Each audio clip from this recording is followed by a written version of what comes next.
क्या अब इजराइल और तुर्की के बीच शुरू हुई जंग, यूएई पर ईरान का फिर से बड़ा मिसाइल अटैक, आइए बताते हैं आपको पूरी खबर। You are watching Delhi News. America और ईरान के बीच सीज फायर टूटता हुआ नजर आ रहा है। दोनों देशों ने एक दूसरे पर हमले किए हैं और दोनों ही दावा कर रहे हैं कि हमला पहले सामने वाले ने किया। इस बीच संयुक्त अरब अमीरात यानी यूएई में भी मिसाइल और ड्रोन हमलों की खबरें सामने आई है। बताया जा रहा है कि तनाव तब बढ़ा जब अमेरिकी नेवी के 3 युद्धपोत स्ट्रेट ऑफ हॉर्मुज से गुजर रहे थे। अमेरिकी सेना की सेंट्रल कमांड के मुताबिक अमेरिका ने ईरान के उन सैन्य ठिकानों पर हमला किया जिनका इस्तेमाल हॉर्मुज से गुजरने वाले जहाजों को निशाना बनाने के लिए किया जा रहा था। अमेरिका का कहना है कि ये कार्रवाई आत्मरक्षा में की गई और वो इलाके में तनाव बढ़ाना नहीं चाहता। वहीं ईरान ने आरोप लगाया कि अमेरिकी हवाई हमलों में आम नागरिकों वाले इलाकों को निशाना बनाया गया। इंडिया टुडे की रिपोर्ट के मुताबिक ईरान की सेना के प्रवक्ता ने दावा किया कि हमले ईरानी इलाके में हुए और हॉर्मुज में घुस रहे 2 जहाजों को भी निशाना बनाया गया। तनाव बढ़ने के बाद तेहरान में एयर डिफेंस सिस्टम भी एक्टिव कर दिए गए। इन घटनाओं के बाद एक बार फिर वेस्ट एशिया में बड़े संघर्ष का खतरा बढ़ गया है। इन हमलों के बीच अमेरिकी राष्ट्रपति डोनाल्ड ट्रंप ने ईरान को चेतावनी दी।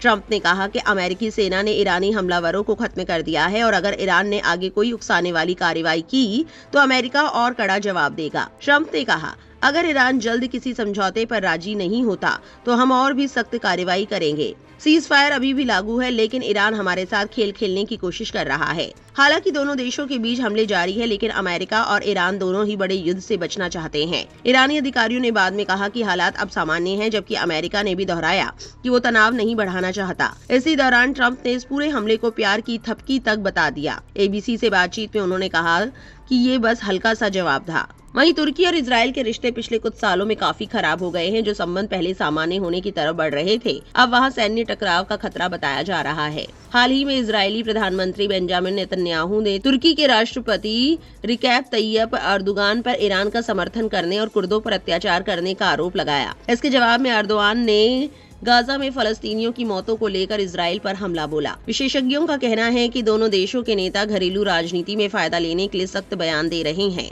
हालांकि इससे दोनों देशों के बीच तनाव और बढ़ गया है।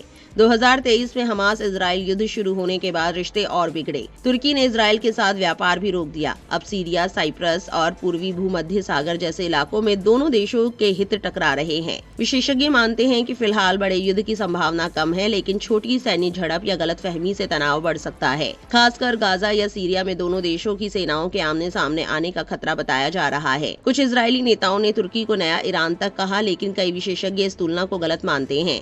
उनका कहना है कि तुर्की नेटो का सदस्य है और पश्चिमी देशों से उसके मजबूत रिश्ते हैं, इसलिए उसे ईरान जैसा नहीं माना जा सकता। विशेषज्ञों के मुताबिक आने वाले समय में तुर्की और इजराइल के रिश्तों में जल्दी सुधार की उम्मीद कम है।